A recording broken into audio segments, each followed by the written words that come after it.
Pagbasa mula sa Aklat ng Karunungan.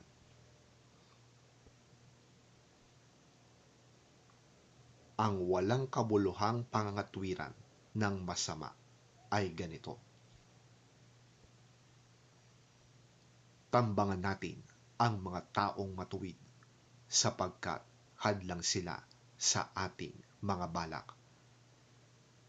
Ipinamumukha nila sa atin ang pagsuway sa kautusan at sinasabing tayo'y nagkasala laban sa ating kaugalian.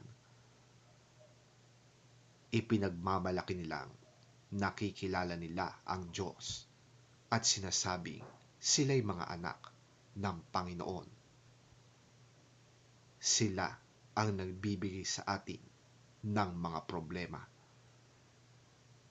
Makita lang natin sila'y balisa na tayo sapagkat kaiba ang kanilang gawain at pamumuhay.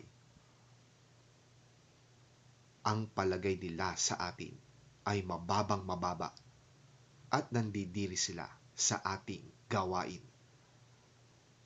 Sinasabi nilang kaligayahan ang wakas ng matuwid at ipinagmamagaling na sila'y anak ng Diyos. Tingnan natin kung ang sinasabi nila'y magkakatotoo, kung ano ang mangyayari sa kanila pagkamatay nila.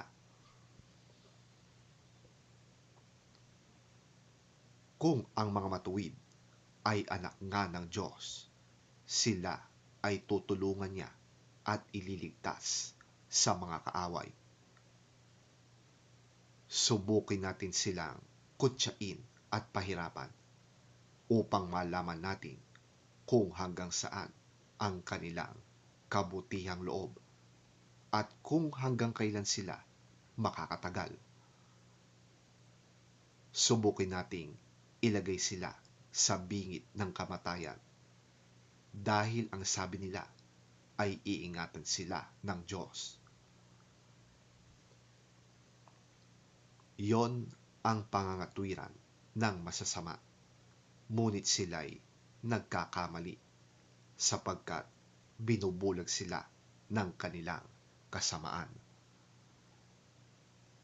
Hindi nila nabatid ang lihim na panukala ng Diyos. Hindi sila umasa sa gantimpala ng kabanalan. Hindi naisip ang magandang wakas ng malinis na pamumuhay.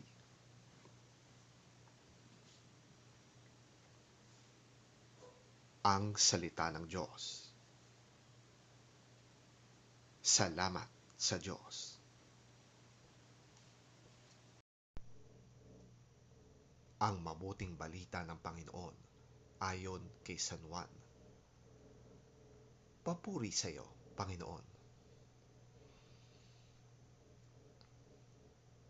Pagkatapos nito'y nilibot ni Jesus ang Galilea.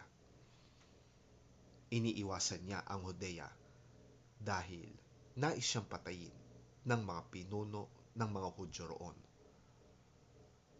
Nalalapit na noon ang pista ng mga tolda, isa sa mga pista ng mga Hudyo. Pagkaalis ng kanyang mga kapatid, si Jesus ay palihim na pumunta rin sa pista. Sinabi ng ilang taga-Jerusalem, hindi ba ito ang taong nais nilang patayin? Hayan, lantaran siyang nangangaral, ngunit wala silang sinasabi laban sa kanya. Baka naman nakilala ng mga pinuno na siya na nga ang Kristo. Ngunit pagdating ng Kristo ay walang makakaalam kung saan siya magmumula. Subalit alam natin kung saan nagmula ang taong ito. Kaya't habang si Jesus ay nagtuturo sa templo, sumigaw siya, "Ako ba'y talagang kilala ninyo. Alam nga ba ninyo kung saan ako nagmula? Hindi ako naparito dahil sa aking sariling kagustuhan lamang. Karapat-dapat pagtiwalaan ang nagsugo sa akin. Hindi ninyo siya nakikilala, ngunit nakikilala ko siya sapagkat sa kanya ako nagmula at siya ang nagsugo sa akin.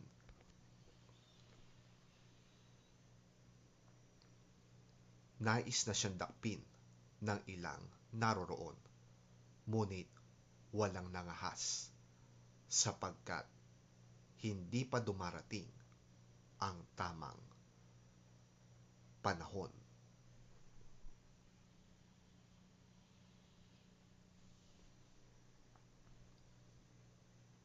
Ang mabuting balita ng ating Panginoon.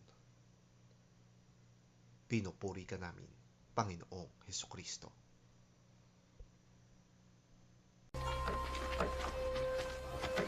After this, Jesus traveled in Galilee. He did not want to travel in Judea because the Jewish authorities there were wanting to kill him. The time for the festival of shelters was near. After his brothers had gone to the festival, Jesus also went. However, he did not go openly, but secretly. Some of the people of Jerusalem said, "Isn't this the man the authorities are trying to kill? Look, he is talking in public, and they say nothing against him." Can it be that they really know that he is the Messiah? But when the Messiah comes, no one will know where he is from. And we all know where this man comes from. As Jesus taught in the temple, he said in a loud voice, "Do you really know me? And know where I am from? I have not come on my own authority. He who sent me, however, is truthful. You do not know him, but I know him, because I come from him, and he sent me." Then they tried to seize him.